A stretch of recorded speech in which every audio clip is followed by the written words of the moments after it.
वहां स्टेशन्ड US army soldiers आते हैं और जेरी को कैंप तक पहुंचा देते हैं, लेकिन अब लैब जल चुकी होती है, सारे रिकॉर्ड्स राख बन चुके हैं। बेस कमांडर जेरी को बताता है कैंप का पहला इन्फेक्टेड एक आर्मी डॉक्टर था।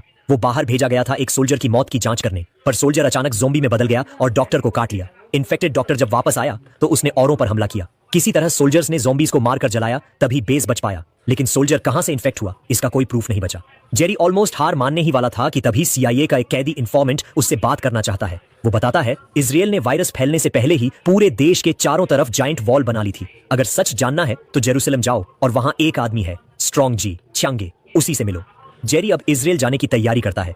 प्लेन भरने के लिए सोल्जर्स साइकिल से फ्यूल लाते हैं ताकि आवाज न हो और ज़ॉम्बीज अट्रैक्ट न हो। लेकिन तभी जेरी का फोन बज जाता है। आवाज सुनकर चारों तरफ ज़ॉम्बीज जाग उठते हैं। सोल्जर्स फायरिंग करके उन्हें रोकते हैं। कैप्टन फ्यूल भरता है, जेरी प्लेन तक पहुंच जाता है, पर पूरी बटालियन बलिदान हो जाती है। प्लेन फाइनली जेरूसलम पहुंचता है। जेरी पायलट को कहता है यहीं वेट करो, मैं शाम से पहले लौट आऊंगा। यूएन इन्वेस्टिगेटर होने के नाते जेरी को लोकल आर्मी एस्कॉर्ट करती है और वो स्ट्रॉन्ग जी से मिलता है। स्ट्रॉन्ग जी बताता है इजराइल को पहले से वार्निंग थी। उन्होंने इंडियन जनरल्स के बीच इंटरसेप्ट किया हुआ मैसेज पढ़ा था जिसमें लिखा था कि इंडिया में लोग ज़ॉम्बीज से लड़ रहे हैं। जेरी हैरान रह जाता है, क्या कोई कंट्री सिर्फ एक डाउटफुल रिपोर्ट पर इतनी बड़ी वॉल बना देगा? स्ट्रॉन्ग जी कहता है ये हमारे 10th मैन रूल की वजह से है। अगर 9 लोग एक कंक्लूजन मान लें तो 10वां आदमी उसका उल्टा मानकर प्रूफ ढूंढता है। मैं वही 10th मैन हूं और इसी रूल ने हमें बचा लिया। जेरी को लगता है सुनने में पागलपन है, पर सच ये है कि आज पूरी दुनिया में सिर्फ इजराइल ही सेफ बचा है। उन्होंने न सिर्फ सिटी को फोर्टिफाई किया है बल्कि रेफ्यूजीज को भी अंदर आने दिया है, क्योंकि अब इंसान सबसे रेयर रिसोर्स बन चुका है। लेकिन तभी सिटी की दीवार के बाहर की भीड़ अचानक वायलेंट होने लगती है।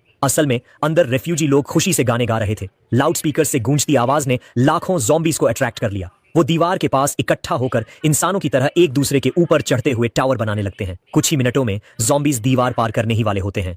जेरी सबसे पहले डेंजर समझ जाता है, लेकिन अब बहुत देर हो चुकी है। ज़ॉम्बीज ऐसे लग रहे थे जैसे कोई डंपलिंग रेन हो। दीवार से कूदकर सीधा ह्यूमंस पर टूट पड़े। हर तरफ भगदड़ मच गई। हेलीकॉप्टर्स कोशिश कर रहे थे उन्हें रोकने की, लेकिन लाखों की भीड़ के सामने वो भी बेबस थे। बुलेट्स वेव्स पर असर ही नहीं डाल रही।